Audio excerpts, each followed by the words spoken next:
Pronto, vocês já estão vendo a minha tela aí. Deixa eu voltar aqui para o chat da aula. Tem mais gente entrando aí, a Amanda, João Lucas já falei, o Davi,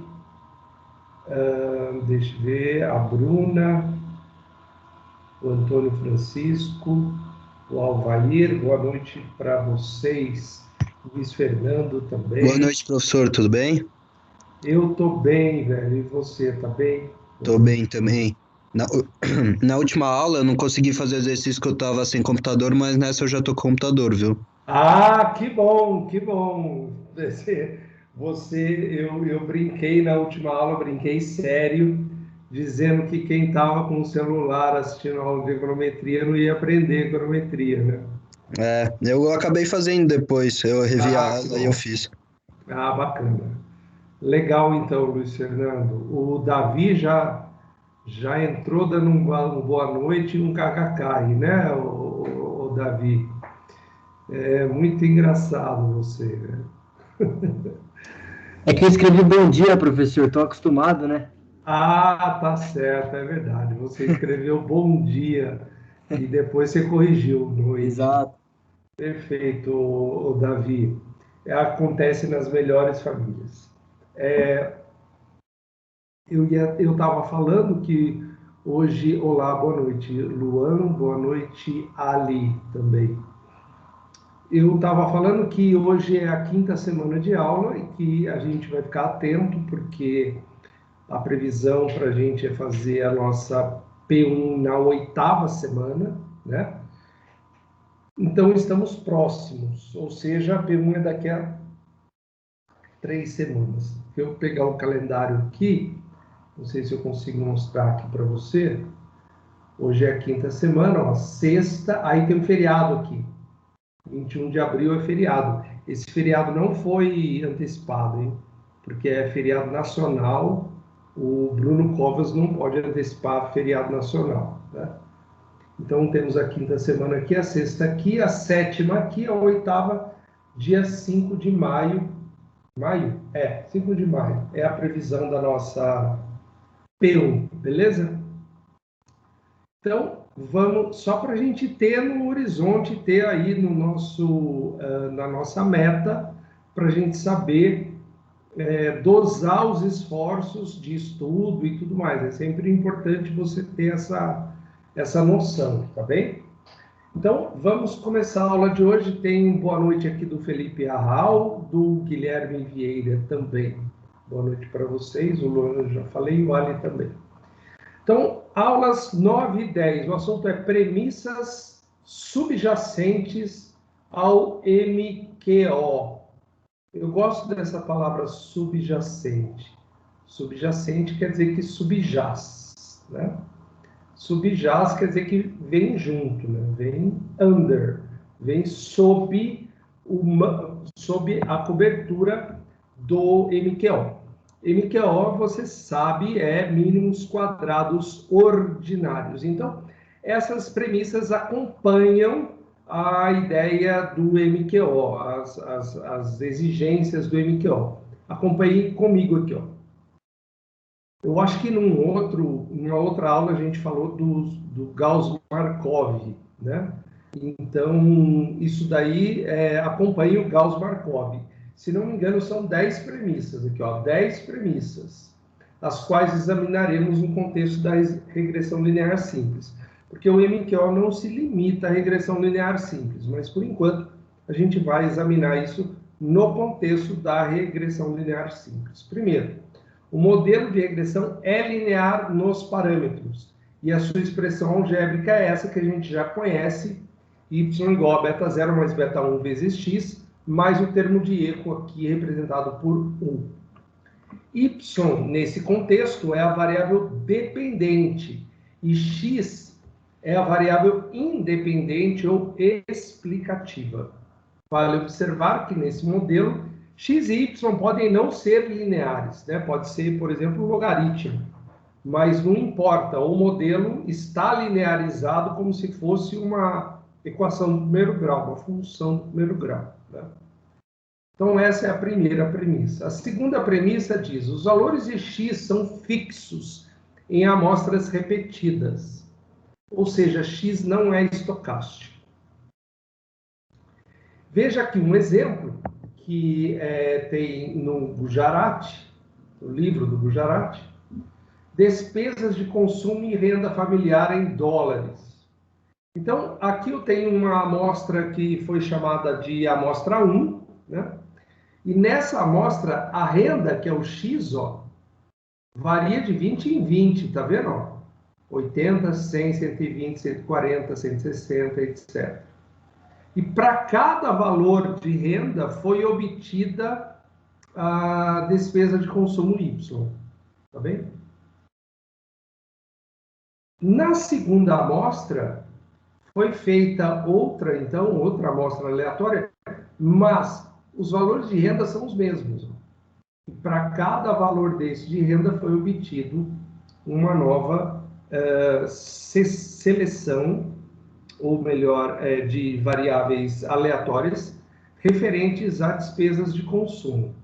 Então, essa segunda premissa, ela está dizendo para mim que o X não é aleatório. O X pode ser escolhido, mas você não escolhe o Y. O Y, obrigatoriamente, tem que ser estocástico, tá bem? Estocástico aqui no sentido de aleatório, tá bem? Eu vou espirrar.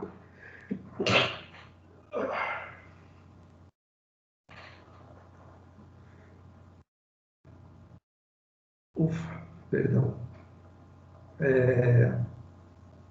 Obrigado, Alvair. Eu ainda estou com vontade de expirar de novo.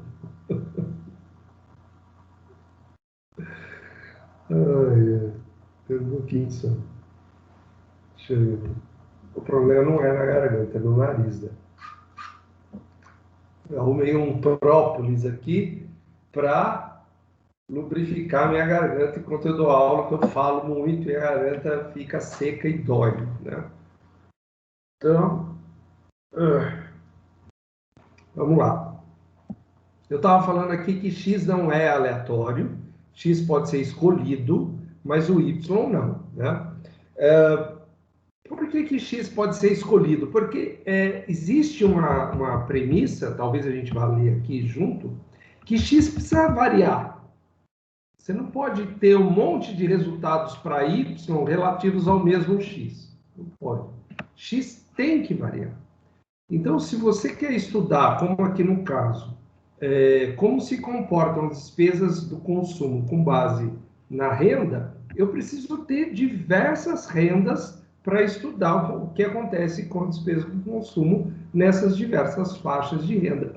Então, aqui nesse caso, foram obtidas duas amostras aleatórias, mas com valores de x escolhidos, ok? Isso implica que nossa análise de regressão é condicionada aos valores do regressor x. Ok?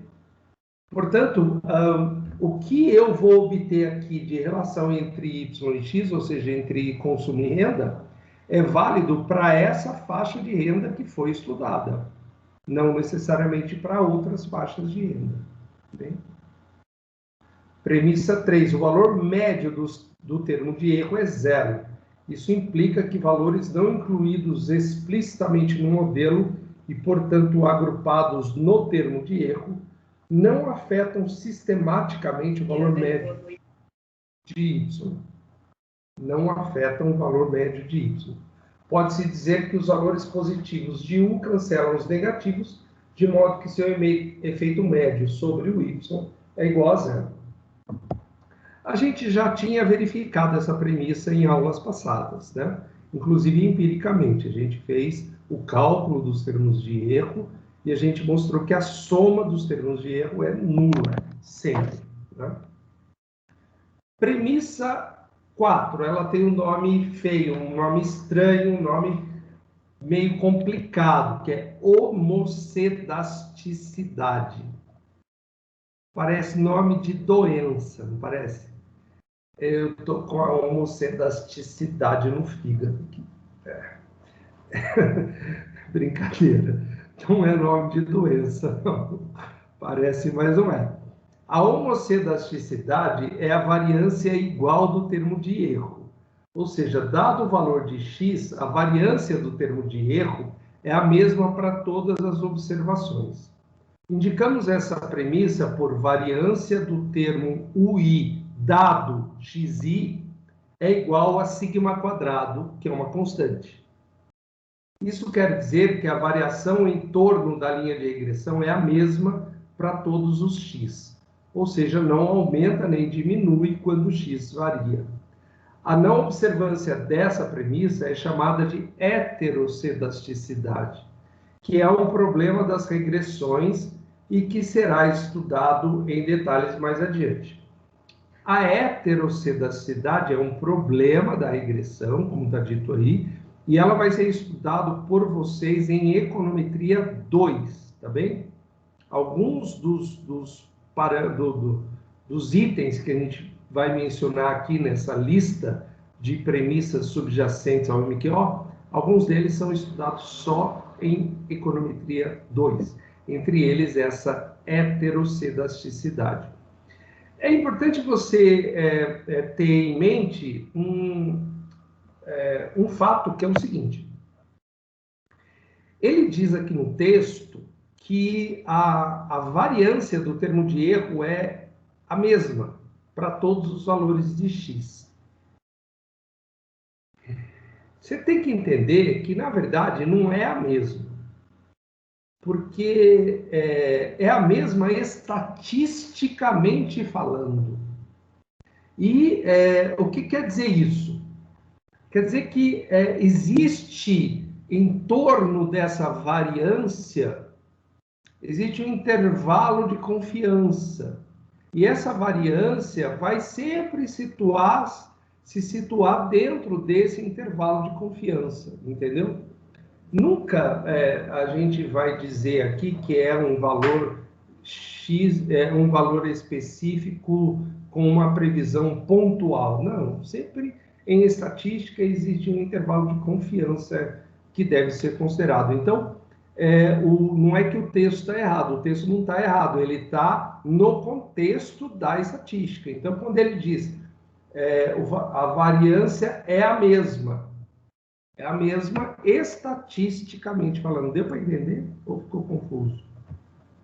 O que você acha?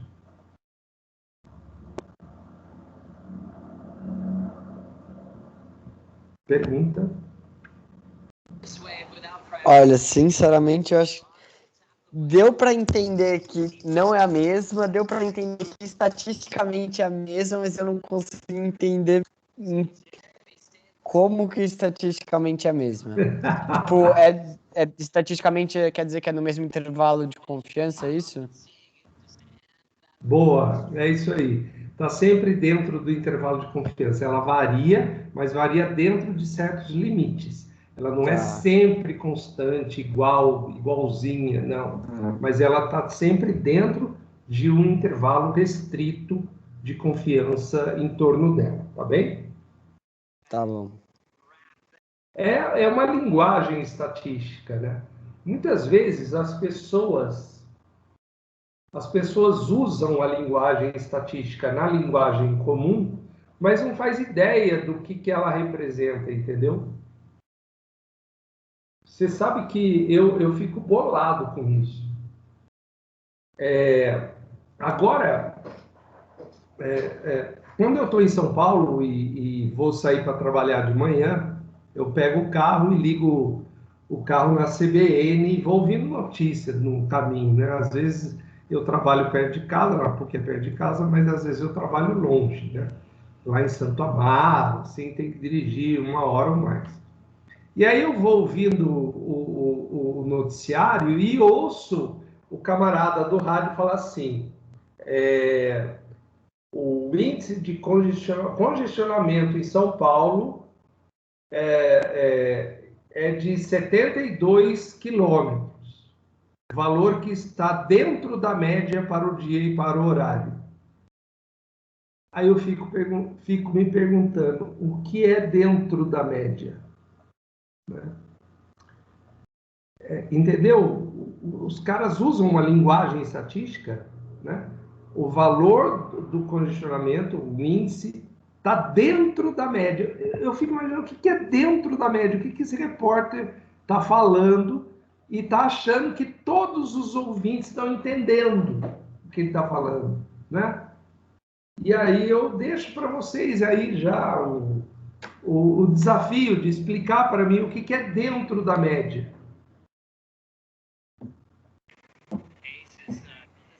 É dentro do intervalo que normalmente... É dentro do intervalo, né? Dentro da média que ela quer falar, né? Obrigado, Gianluca. Mais alguém pode falar?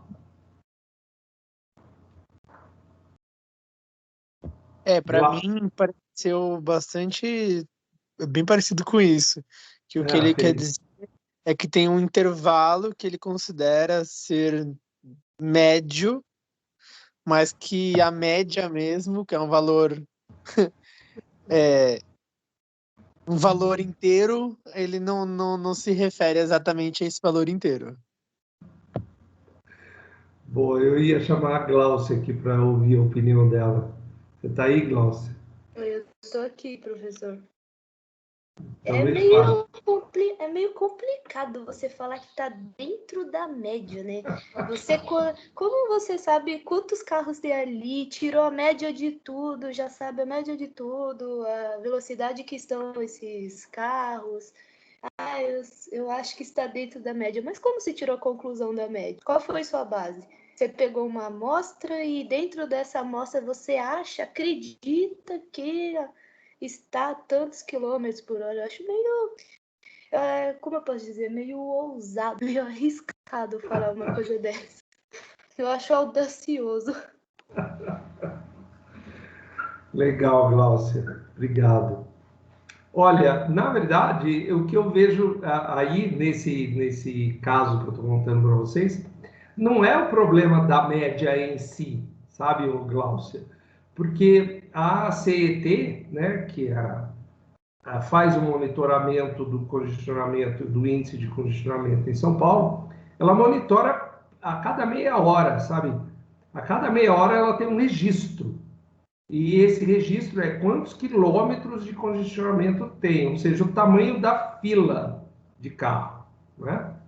De carros. Então, ela tem o registro para cada meia hora e ela tem esse registro para todos os dias. Olha que interessante isso. Ela tem esse registro para todos os dias e dentro de um horário que, se não me engano, é das 6 da manhã até as 8 da noite, tá bem? É esse o horário que a CET monitora comumente, né? Então, para essas 14 horas aí de monitoramento, a cada meia hora é feito um registro. Portanto, você pode imaginar que seriam 28 registros diários, né? Depois ela agrupa esses registros por dia e por hora, por dia da semana, tá? Então, digamos que hoje é quarta-feira, ela faz um registro de todas as quartas-feiras. Agora são 8 horas da noite. Então, ela pega o registro marcado para as 8 da noite durante todas as quartas-feiras, desde o início da série histórica. E aí ela soma esses valores encontrados todas as quartas-feiras às 8 horas da noite, ela soma, divide pelo quantidade de elementos e você obtém a média. Então, obter a média para o dia e para o horário, beleza, é um procedimento estatístico básico, tá certo? Que só demanda a empresa ter registro, né? Registro confiável, né? E a CET tem, né? Agora, dado uma média para o dia e para o horário, aí você vai lá e compara com o valor que está tendo agora, às 8 horas, o registro das 8 horas de hoje de nível de congestionamento em São Paulo. E aí o repórter fala, o valor está dentro da média para o dia e para o horário. Celso, Fala. eu acredito que ele esteja falando que o número está dentro do desvio padrão. Boa. Que o número está dentro do desvio padrão. É mais ou menos isso, o Alan. Eu acredito que seja isso, porque eu já investiguei isso na CET, sabe? E eles mostram para o dia, se você for lá no site da CET e for buscar o índice de congestionamento, ele mostra por dia os horários aqui no eixo horizontal e o índice de congestionamento no eixo vertical. Então, a linha, ela começa às 6 da manhã, ela vai aumentar, depois ela vai diminuir, depois ela vai aumentar de novo no final da tarde. É o nível de congestionamento na cidade. E em torno dessa linha, tem uma linha em cima e outra linha embaixo. Entendeu? Então, tem como é que se diz? Uma faixa em torno da linha do congestionamento. Então, quando o valor registrado está dentro dessa faixa, ou seja, se a linha está dentro da faixa, eles falam está dentro da média. E aquela faixa é um intervalo de confiança em torno da média, que grosseiramente falando pode ser a média mais um desvio padrão e a média menos um desvio padrão, considerando que esse valor é uma variável aleatória que tem distribuição próxima da normal, você vai ter aí 70% dos registros dentro da média. Então, pode acontecer dessa linha do congestionamento do dia sair para cima da faixa ou sair para baixo da faixa, entendeu? Então, aí nesse caso, estaria fora da média, né? Mas, sinceramente, eu sei disso porque eu fui no site da CET, eu fui pesquisar, entendeu? Num dia que eu fiquei congestionado, parado, na Marginal Pinheiros, de manhã, e o repórter entrevistando o Bruno Cova, um caos na cidade, eu não me lembro o que aconteceu, mas estava um caos na cidade, e o Bruno Covas dizendo que o índice de congestionamento estava dentro da média. Eu falei, esse cara é louco, não é possível que isso aqui esteja dentro da média. Eu normalmente levava 50 minutos para chegar no trabalho e eu estava já há mais de 1h30 no trânsito. Então, aí eu peguei, eu até escrevi um artigo sobre isso. É bem interessante saber como a CET faz esse monitoramento também. Mas, bem, vamos voltar aqui à vaca fria, senão a gente fica... Alguém quer perguntar mais alguma coisa sobre isso? Fala.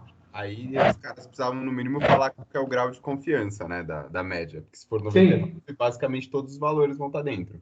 Sim, sim. Por isso que eu falo, se for um desvio padrão para cima e para baixo, considerando uma distribuição normal ou próxima da normal, você vai ter 70% dos registros ali.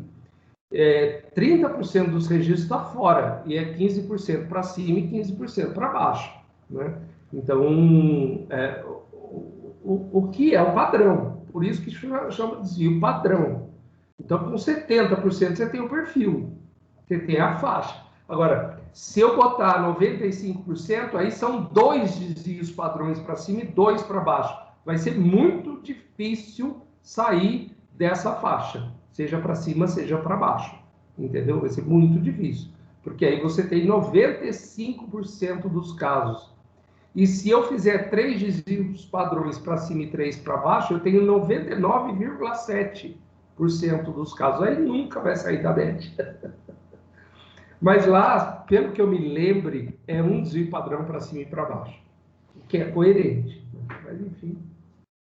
Bom, eu estava falando da homocedasticidade. Então, aqui a homocedasticidade diz que a variância é constante. O importante aqui não é entender que ela é um valor fixo. Para qualquer x vai ser sempre o mesmo. Não. O importante é entender que a variância não aumenta com o aumento de x, ou não diminui com a diminuição de x, ou vice-versa.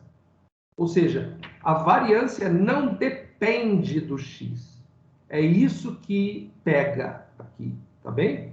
A variância não pode depender do x. Então, você pode imaginar assim, a linha de regressão, os pontinhos em torno da linha, né? E a distância dos pontinhos até a linha é mais ou menos a mesma. A distância dos pontinhos não aumenta, a distância não aumenta conforme o x aumenta. É isso que é importante, tá bem? Então, isso que é a homocedasticidade. A violação desse pressuposto se chama heterocedasticidade, e, repito, ela será estudada em Econometria 2. Vamos para a premissa 5, lembrando que são 10. Não há autocorrelação serial entre os termos de erro. Isso significa que os desvios em torno dos valores de y não apresentam padrões. Se os termos de erro seguem padrões sistemáticos, há autocorrelação ou correlação serial. Essa premissa exige que eles estejam ausentes. Também estudaremos pormenorizadamente esse problema mais adiante, ou seja, em Econometria 2, tá bem? Então, essa premissa está dizendo para a gente que o termo de erro não se relaciona com o x, não se relaciona com o y, não se relaciona consigo próprio. Quando eu falo autocorrelação, isso quer dizer correlação consigo mesmo. Isso quer dizer grosseiramente o seguinte: o termo de erro em um determinado ponto não depende do termo de erro imediatamente anterior, ou 2 para trás, ou defasado de 2 períodos. Não depende, tá? Ele não é autocorrelacionado, ou seja, ele não é correlacionado consigo mesmo. E, obviamente, também não é correlacionado com o x. Isso, então, recebe o nome de autocorrelação ou correlação serial. Essas duas coisas são a mesma coisa, tá? Autocorrelação e correlação serial. A diferença de uso entre elas é que correlação serial é mais usada quando eu estou trabalhando com série temporal.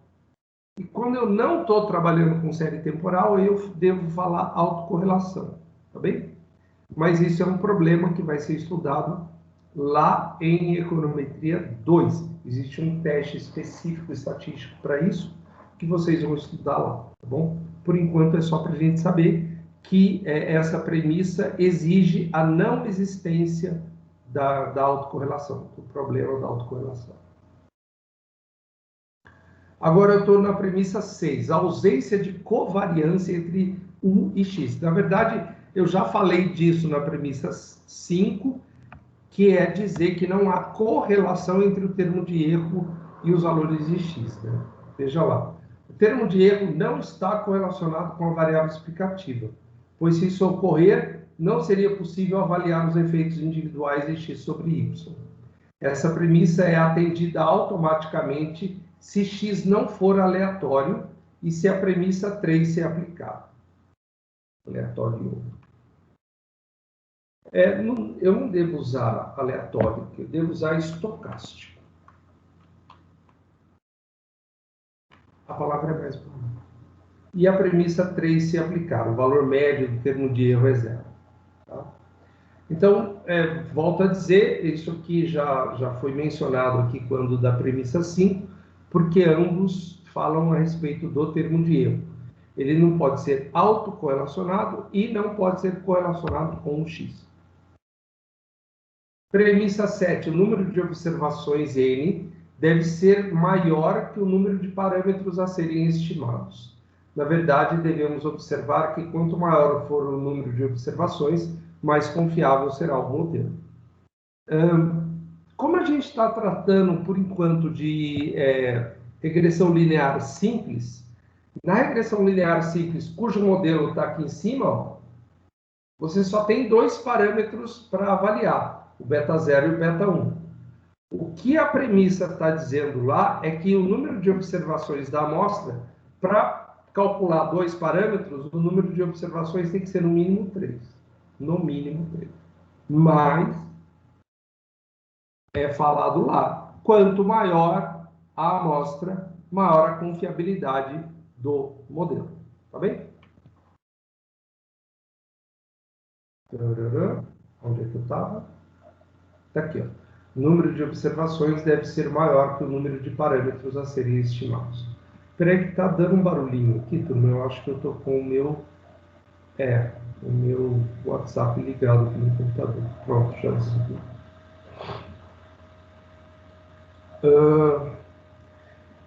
Importante aí entender que quanto maior o tamanho da amostra, mais confiabilidade tem um modelo, tá bem? Hoje eu recebi, por exemplo,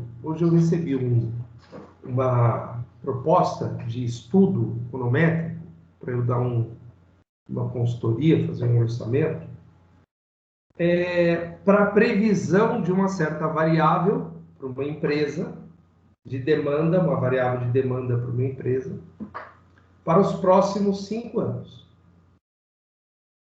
Entendeu? E no script do job, dizia que eu ia trabalhar com os parâmetros, com os dados dos últimos 5 anos. Eu li aqui e falei, ele quer que eu use dados dos últimos 5 anos para prever os próximos 5 anos? Não é possível. Aí eu falei para os caras, não dá para prever 5 anos com base em 5 anos. Eu tenho que ter aí pelo menos 20 anos de dados para eu poder fazer uma previsão tosca para os próximos 5 anos, entendeu? Então, quer dizer, quanto maior a amostra, maior a confiabilidade do modelo. Não adianta você achar que com uma amostra pequena você vai obter resultados confiáveis. Não é assim que funciona. O que vai acontecer, a gente vai ver hoje, é que quando você trabalha com uma amostra pequena, o erro padrão fica enorme. Ou seja, os resultados são bem dispersos, digamos assim, tá? Eu estava aqui no 7º, né? 8º, deve haver variabilidade nos valores de x, ou seja, x deve ser um número positivo finito. A variância de x deve ser um número positivo finito. Se houver pouca variação de x, o modelo não será capaz de explicar corretamente as variações de y. Eu já tinha falado disso quando eu mostrei a tabela de valores de x aqui, né? Que x aqui, no caso, é escolhido. Então, você tem que escolher de forma a ter uma variabilidade consistente de x. Não pode ficar só girando em torno de um valor único. Tá? Premissa 9, o modelo de regressão está especificado de forma correta. Ou então haverá um viés ou erro de especificação do modelo empregado na análise empírica. Para ilustrar isso, vejamos 2 modelos de variação percentual dos salários em função da taxa de desemprego. Veja que interessante, ó. Y é o salário, X é o desemprego, a taxa de desemprego, tá? Taxa de desemprego, ok? Você tem que entender que quanto maior a taxa de desemprego, menor é o salário, tá bem? Porque quando a taxa de desemprego é grande, significa que tem muito profissional desempregado, e aí a oferta de emprego vai ser para salários menores, porque tem muita oferta, tá? E pouca demanda. Tá?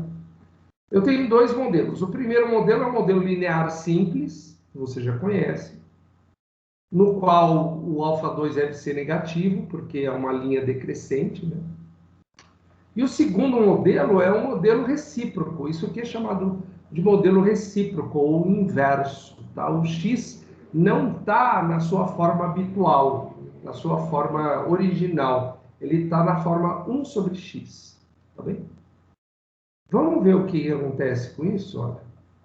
Os dados reais de desemprego são esses pontos aqui, ó, os pontos pretos.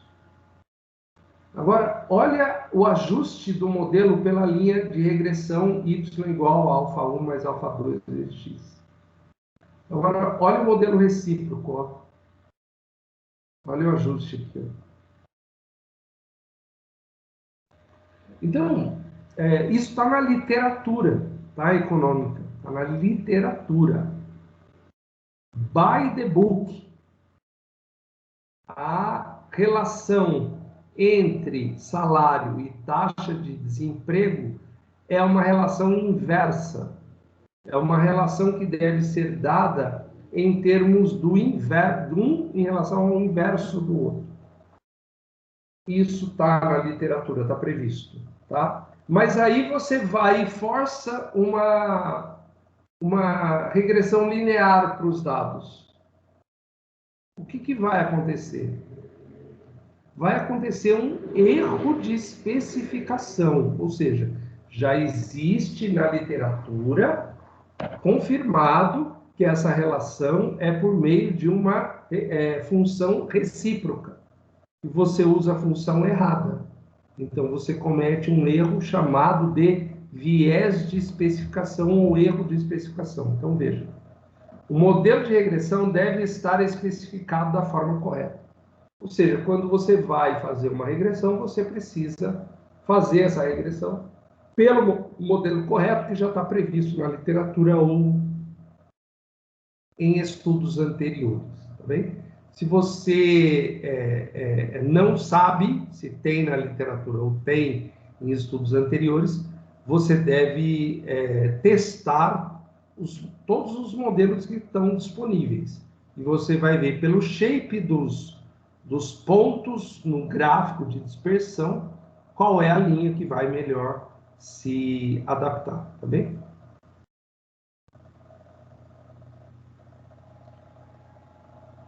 Pode falar, Amanda. Professor, mas assim, como é que eu vou saber? Eu sempre uso essa recíproca, certo? Para essas variáveis em questão, sim. E como saber quando usar uma e usar a outra? Que nem, eu sei que a questão de você usar a fórmula recíproca é porque o desemprego e o salário estão ligados de forma direta, na verdade, né? Mas como saber quando usar uma ou outra? Uma ou outra que você diz essa ou essa? Isso. Boa. Consultando os estudos anteriores sobre o tema. Ah, mas a gente sempre vai ter que fazer isso?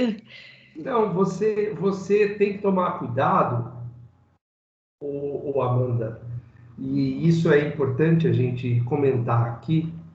Quem é em econometria, a gente não deve pensar que está inventando a roda, entendeu? Muitas vezes você vai fazer um estudo de duas variáveis econômicas achando que está, descobrindo a América, né? Mas já tem dezenas de estudos anteriores que já falaram sobre aquilo. Então não é difícil se você consultar uma literatura básica de econometria, você vai encontrar alguma referência, entendeu? É isso. É isso que a gente tem que tomar cuidado, ter um pé atrás e não sair jogando um modelo sem antes dar uma estudada a respeito do tema. Para eu fazer, por exemplo, um estudo de função-demanda, né? Geralmente eu tenho, como é que se diz? Eu tenho pedidos para fazer estudo de função-demanda. Professor, a gente queria um estudo de função-demanda. O que eu devo fazer para conseguir um relatório, para emitir um relatório sobre a função-demanda de um determinado produto? Estudar os estudos anteriores. É a primeira parte do relatório, entendeu? Eu não vou inventar uma função-demanda, né? Não sou eu que vou inventar.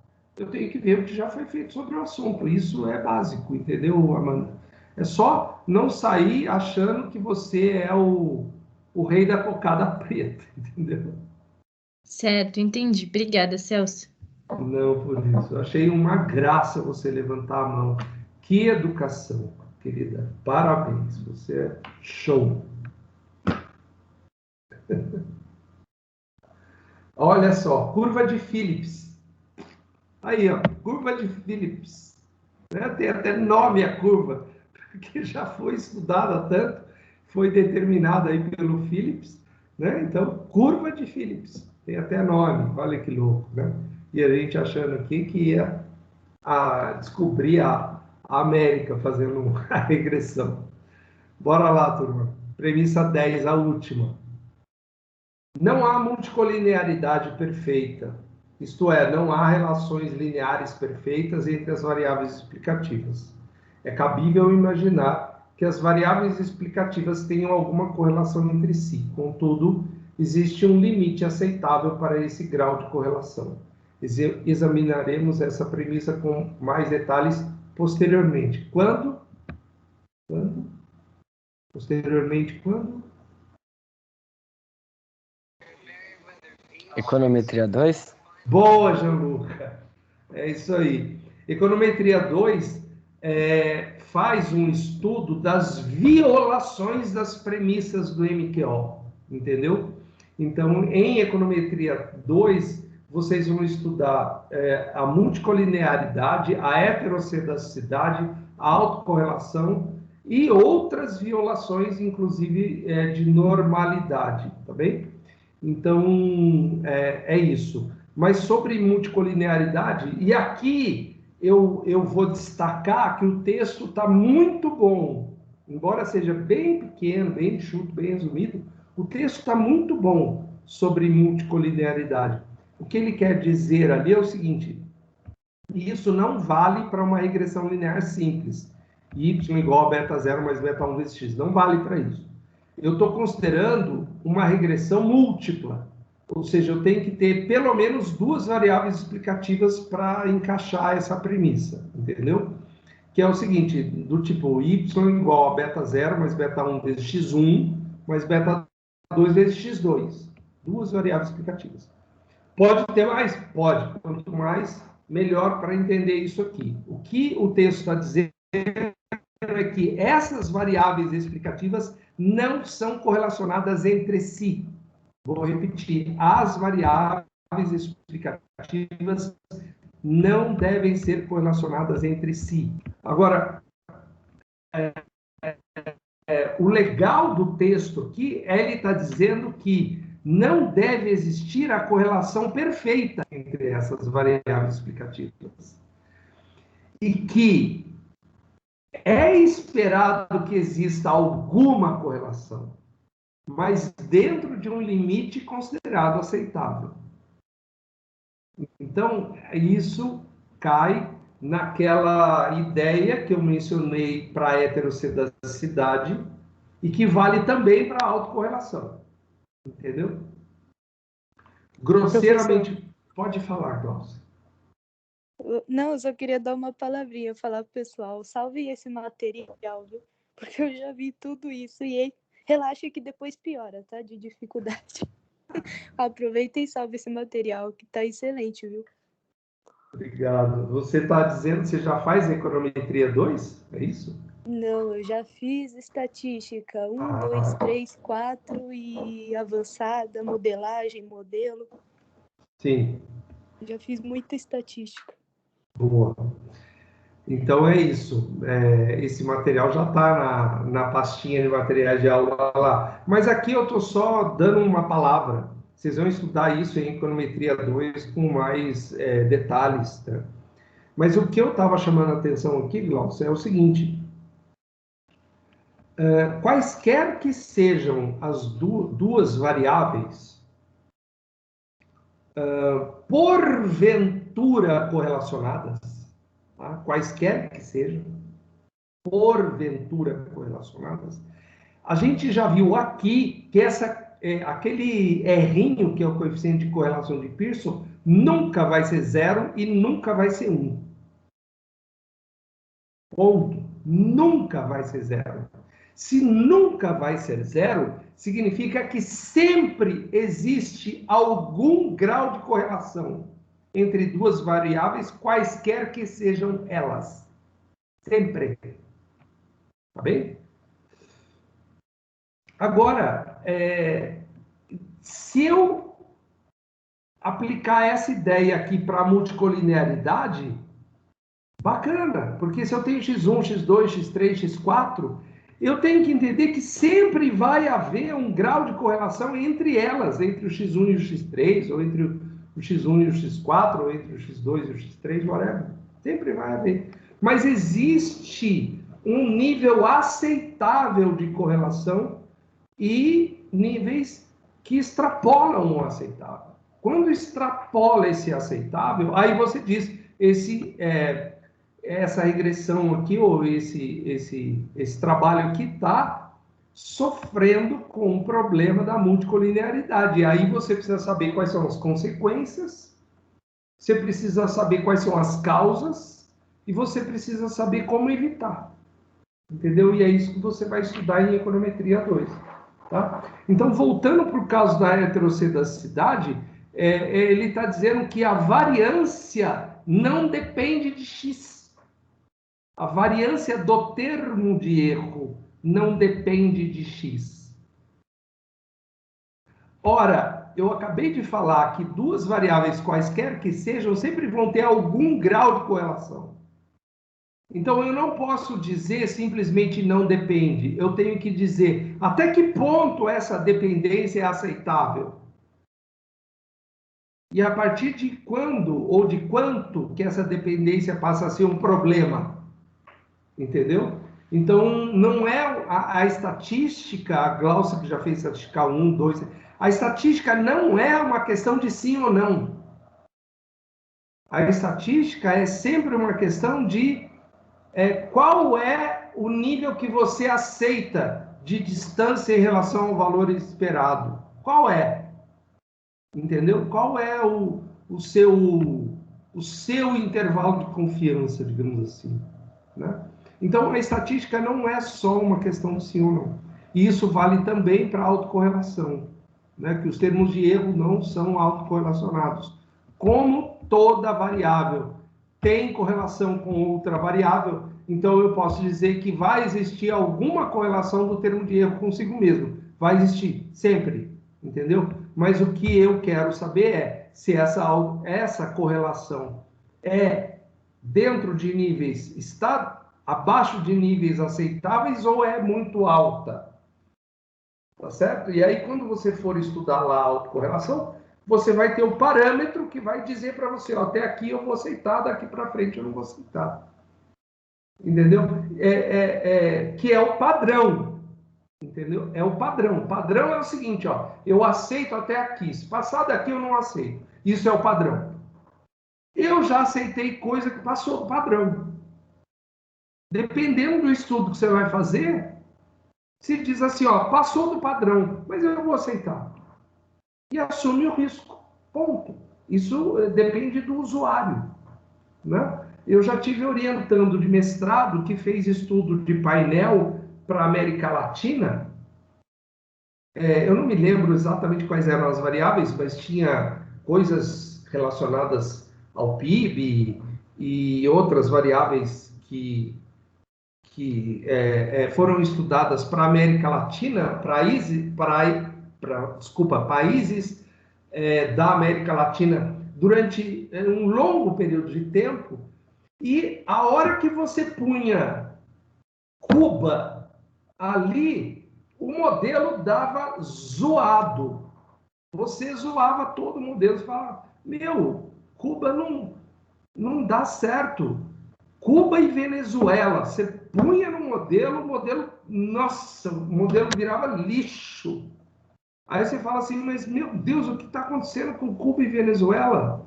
Entendeu? Aí você vai escrafunchar, buscar e tal. Aí você vai ver, Cuba não é confiável.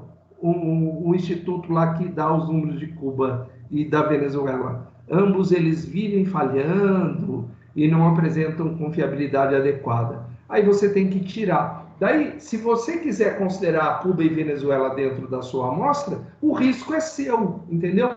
Vai viesar os resultados, vai dar um resultado diferente do esperado, alguma coisa do tipo, mas você vai dizer assim, ó, isso aqui é por causa de Cuba e da Venezuela, ponto.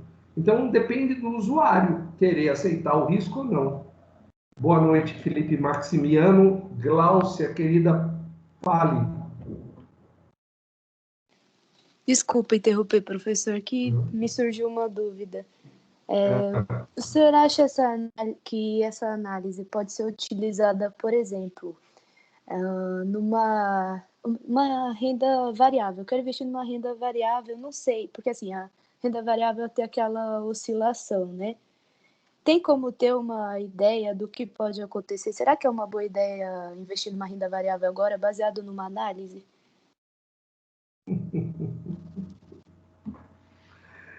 Ai, ai. Essa pergunta é de $1 milhão. Não, é que eu estava estudando mesmo. Tenho irmão economista, às vezes é meio difícil contar com ele. Entendi. Fala aí, Gianluca. Não, aproveitar e falar que tem uma estatística de risco que chama VaR, né? Que você calcula o quanto que você pode perder com um intervalo de confiança para 1 dia útil ou 21 dias úteis, que normalmente é o período que se calcula, né? Então, se você quiser calcular, tipo, o risco, quanto que você pode perder com a renda variável, você faz esse cálculo de VaR, que aí você utiliza a volatilidade das ações e tudo mais. E aí você usa também a correlação entre os ativos, né? Sim. Eu já vi isso, mas não sabia que era para, não sei de forma aplicada, mas já vi mesmo. Olha, eu coloquei o VaR que ele se referiu, que não é o nosso VaR de variância, é uma sigla para Value at Risk, entendeu? Que é uma grandeza típica do mercado de capitais. Gláucia, a sua pergunta ela é bem, digamos, complexa, tá? É possível fazer um estudo estatístico das rentabilidades dos ativos de renda variável? Sim, claro, é possível fazer um estudo estatístico, sim, sem dúvida, entendeu? Qual é a confiabilidade de um estudo desse tipo? Depende.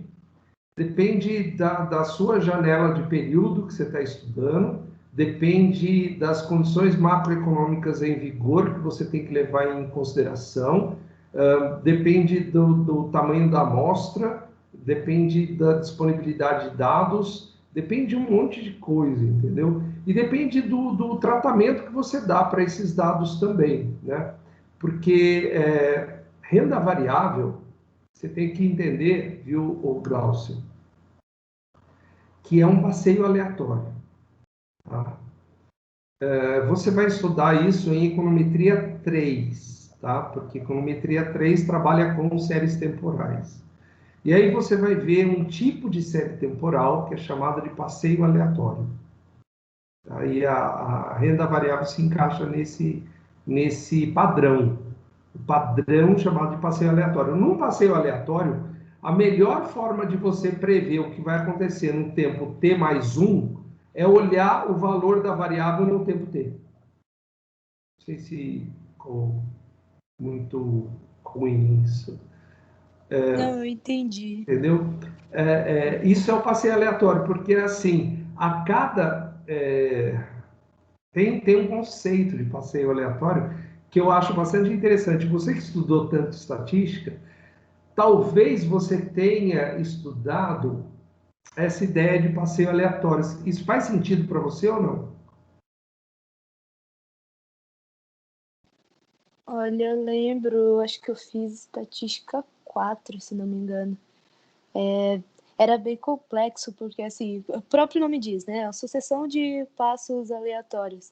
Então, conforme o tempo vai passando, as coisas vão mudando, assim, não tem como, não é muito fácil definir por exemplo, uma função, baseada em 5 anos, acho que a melhor função é essa, não, porque no dia para o outro tudo muda, e o tempo é uma variável, assim,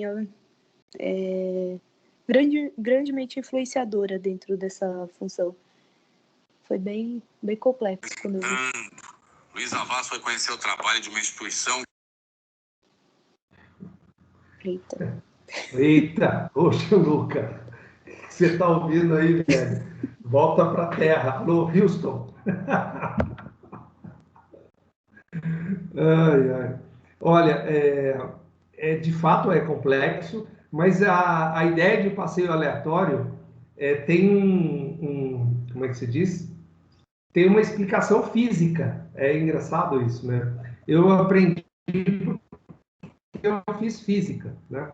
E aí eu me lembro de ter estudado, eu acho interessante isso, vou tentar compartilhar com vocês. Pena que eu não tenho um copo aqui, senão eu imagino que isso aqui é um copo. Não, não vou imaginar. Deixa quieto. Imagina que você tem um copo e dentro desse copo você coloca água limpa, água transparente, limpa, limpinha, tá? E aí, você deixa o copo parado. Você põe ele na mesa, o copo fica parado ali, né? Com o copo parado, você acha que aquele líquido está em repouso? Sim ou não?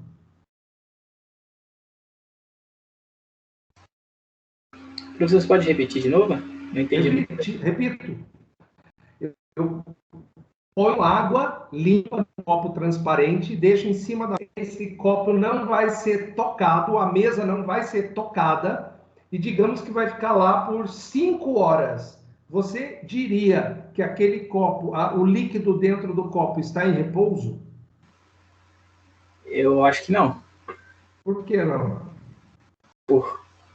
Acho que ele ficaria em repouso só quando entrasse em equilíbrio, quando, sei lá, moléculas de água parassem de entrar ou sair. Quando atingissem a mesma temperatura.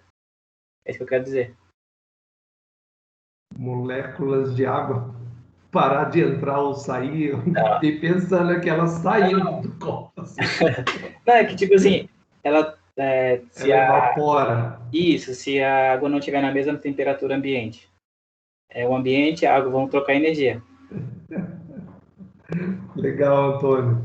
Obrigado. Olha, aí fala, Gláucia. Não, professor, pode falar, deixa aqui. Não, fala aí, Não. eu quero ouvir você, por favor.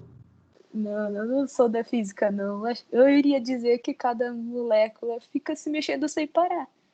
Boa! Energia Você cinética. matou a questão. A molécula fica se mexendo sem parar. Todas as moléculas. Cinética. Parabéns. Energia cinética. Meu Deus do céu. Você está demais hoje, Glaucio. Porque a temperatura é a medida da energia cinética média das moléculas. E a temperatura, a energia cinética só é zero no zero absoluto, né? Como você está com a água na temperatura ambiente, as moléculas estão vibrando, elas não estão paradas, portanto, existe uma temperatura acima do zero absoluto, óbvio que é a temperatura ambiente, as moléculas estão... Você não vê, porque a água é transparente, mas as moléculas estão ali, e existe um fluxo ali de moléculas dentro daquela água que para você é uma água transparente que está em repouso para um leigo, entendeu? Daí tem uma experiência que eles jogam pólen na água. O pólen é um grão muito pequeno. Talvez o grão mais pequeno é ruim, né? O menor grão em tamanho que você consegue enxergar a olho nu, tá bem? E o pólen, nesse contexto, ele é considerado uma macromolécula. E aí o pólen dentro daquele copo d'água em repouso, entre aspas, em repouso, você olha para o pólen, para o grãozinho de pólen ali dentro, e você vê ele vai para cima, vai para baixo, para lá. Ele não fica parado lá dentro e ele não afunda, porque ele é muito pequeno, ele vai sofrendo choque com as moléculas de água, que são invisíveis, né? E aí você vê o movimento desse pólen. E esse movimento, Einstein chamou esse movimento de movimento browniano. E o movimento browniano, ele quando definiu o movimento browniano, é muito interessante, que ele fez uma analogia com o andar de um bêbado no cais do porto. E ele dizia assim, o bêbado, quando você olha para que lado o bêbado vai andar, ele está bêbado, velho. E ele não sabe para onde ele quer ir, para que lado ele vai andar? Para o lado que o corpo dele pender, né? E é imprevisível para que lado o corpo dele vai pender. Então, esse é o passeio aleatório, né? Foi daí que surgiu a expressão passeio aleatório, porque é o andar do bêbado, né? Inclusive, tem um livro de estatística muito famoso e muito bom que se chama O Andar do Bêbado, tá? Que fala fala da probabilidade em si, na vida das pessoas, né? A probabilidade na vida real. E daí essa ideia de passeio aleatório, entendeu? Então, o movimento dos retornos dos ativos da renda variável é um passeio aleatório, nesse contexto. Ou seja, dado um ponto, você nunca sabe para onde vai. Você vai para lá, você vai para cá, você vai para cima. Nunca sabe, né? Anyway, Gláucia, se eu tiver uma janela de período grande o bastante, ou não pequena, pelo menos, né, eu posso observar dentro dessa janela qual é o desvio padrão dos retornos. Esse desvio padrão é a medida de risco. Por que é a medida de risco? Porque ele vai me dizer o quanto o retorno pode fugir do valor médio, que é o valor esperado. O retorno médio é o retorno esperado. Mas o quanto ele pode fugir para cima ou para baixo em relação ao retorno esperado. Isso é dado pelo desvio padrão. E aí, quanto maior for a sua janela de cálculo, né, de amostra, você tem um resultado mais confiável por esse desvio padrão. Então, você sabe, por exemplo, que como esse movimento das taxas de retorno de um ativo de renda variável obedece a uma curva próxima da normal, você pode entender que 70% dos períodos, o retorno vai estar entre o valor médio mais o desvio padrão, o valor médio menos o desvio padrão. Vai estar 70% dos períodos vai estar ali, entendeu? Deu para entender? Não sei se era isso que você perguntou, mas o que o Gianluca pontuou é muito interessante, porque ele não está falando de um ativo, ele está falando de uma carteira de ativos. E aí, quando você tem uma carteira de ativos, você tem que estudar também a correlação entre esses ativos. Tá certo, Gianluca? Eu falei bobagem.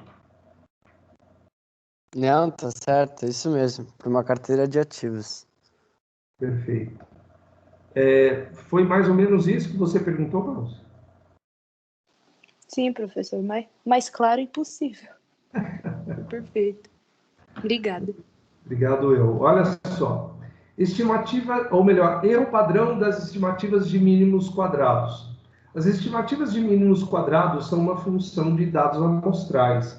Mas como esses dados tendem a mudar de amostra para amostra, as estimativas mudarão ipso facto. Bonita essa palavra em latim, ipso facto. Ou seja, isso é um fato. Portanto, se faz de viabilidade ou precisão dos estimadores beta 0 e beta 1. Eu tenho duas fórmulas. Uma fórmula para o desvio padrão do beta 0 e outra fórmula do desvio padrão para o beta 1. Em ambas aparece esse sigma, e esse sigma é dado pela raiz quadrada da soma dos quadrados dos erros dividido por n menos 2. Né? E aqui aparece um somatório de x ao quadrado pequeno. Eu não coloquei a fórmula do x ao quadrado pequeno. Tá vendo esse x ao quadrado pequeno aqui, ó? Tem uma fórmula para ele. Será que eu me atrevo a lembrar de cabeça? Eu não uso isso. Vamos ver se eu consigo. Depois a gente vai ver se o professor está com a cabeça boa ou está com a cabeça ruim, tá bom? Letras gregas. Cadê aqui?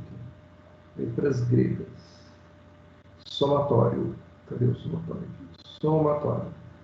do x ao quadrado pequeno. É igual. Vou botar aqui uma... É n somatório de x ao quadrado grande menos... Aqui, agora é aqui. Somatório. Cadê o somatório? Está na minha cara. De x ao quadrado. Dividido por n.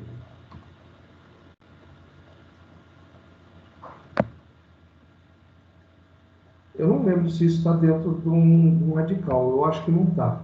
Mas eu vou conferir. Vamos comigo. Deve estar no livro do Matos. Isso.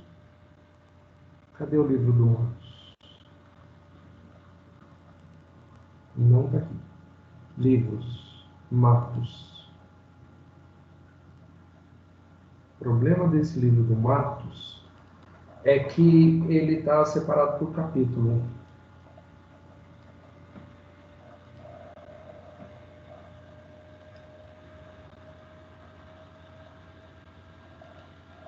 Tá aqui. Vamos ver se eu acho. Somatório do x ao quadrado pequeno. Olha aqui, ó. Aparece aqui. Mas ele não foi definido ali.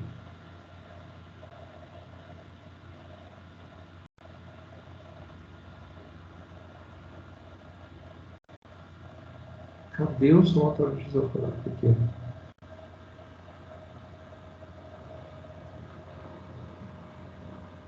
Deixa eu aumentar aqui um pouquinho. Tá vendo que ele aparece aqui, ó? Aparece aqui, aparece aqui, aparece aqui. Mas não tem a fórmula do x ao quadrado pequeno aqui. Entendeu? Deixa eu ver se está antes aqui. Também não está. Esse é o capítulo 4. Talvez esteja no capítulo 3, vamos ver?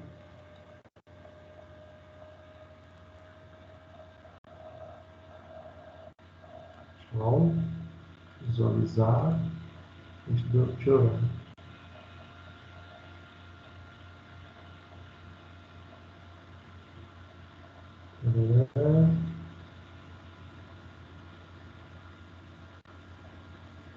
Não está aqui, hein?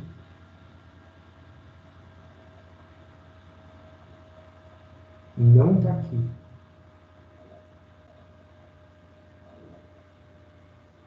Eu não sei por que essa turma não dá destaque para as fórmulas, né?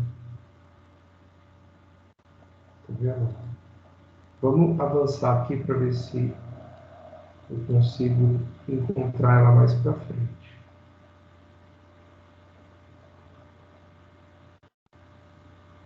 Coeficiente beta.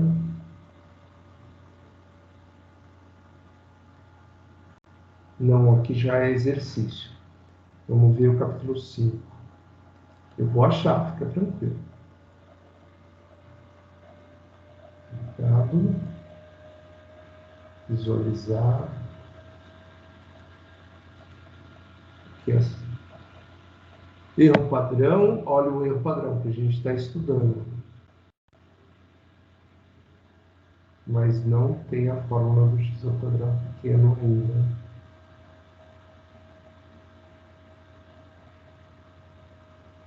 Olha que ele aparece aqui de novo.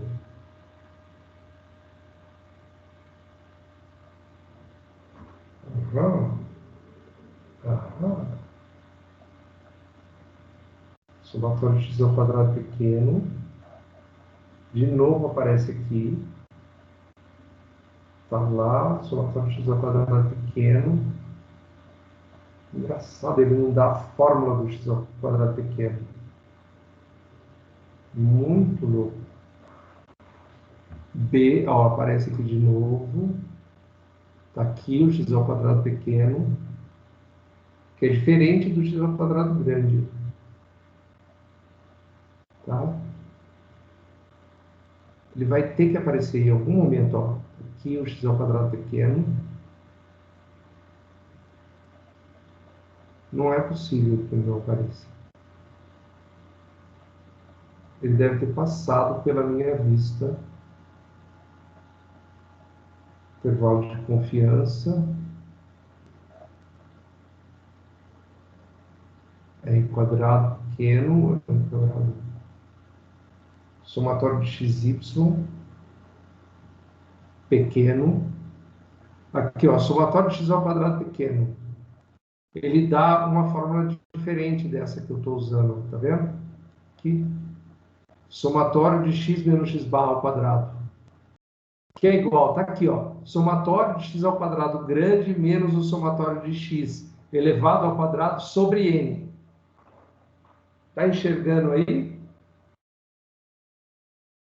Agora, desculpa aí, hein? Cadê? Aqui, ó. Somatório de x ao quadrado pequeno, tá vendo aqui, ó? É igual ao somatório de x ao quadrado grande menos o somatório do x grande elevado ao quadrado sobre n. Vou voltar aqui. Eu botei esse n aqui que não existe. É isso? É isso. Não existe esse n aqui. Sei não, hein? Sei não, hein? Eu acho que esse n existe. Enfim, é isso aqui, ó. Tá claro para você? Ó, a fórmula aqui. Ah, existe aquele n. Desculpa aí.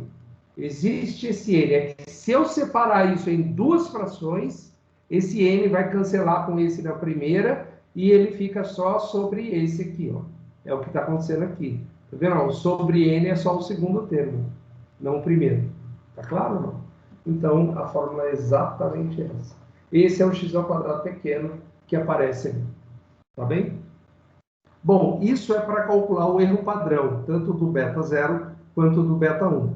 Observe que nas duas fórmulas aparece esse sigma. E esse sigma é dado por essa relação, que é a a raiz quadrada do somatório dos quadrados dos erros dividido por e-2. A gente não vai fazer esse cálculo porque o EVIUS fornece os erros padrões, né? E o Excel tem a impressão que fornece também, tá bom? E aqui tem um exercício. Como já são 5 para as 9, eu vou deixar esse exercício para depois do intervalo. A gente pode... Eu vou fazer chamada depois do intervalo, tá bom para vocês? Alguém quer perguntar? Oi, Isabela. Eu só ia falar que tá tranquilo, professor. Não era pergunta, não. Beleza. Alguém quer falar? Fazer o uso da palavra? Felipe Arrasto. Professor, fala, eu Glaucio. queria te mostrar depois uma coisa, mas não agora na aula, em outro momento. Queria te mostrar uma tabela e uma ideia, um projeto que eu estou em mente. Queria saber da opinião do senhor. Tá, a gente pode conversar no final da aula, se você não se importar. Tá bom, pode ser. Gianluca, você ia falar? Que horas que volta do intervalo? Boa. Vamos parar de 15 a 20 minutos, tá? Então a gente vai voltar 9h15, tá bom assim? Fechado? Tá bom. Eu vou parar a gravação aqui, depois alguém me lembra de continuar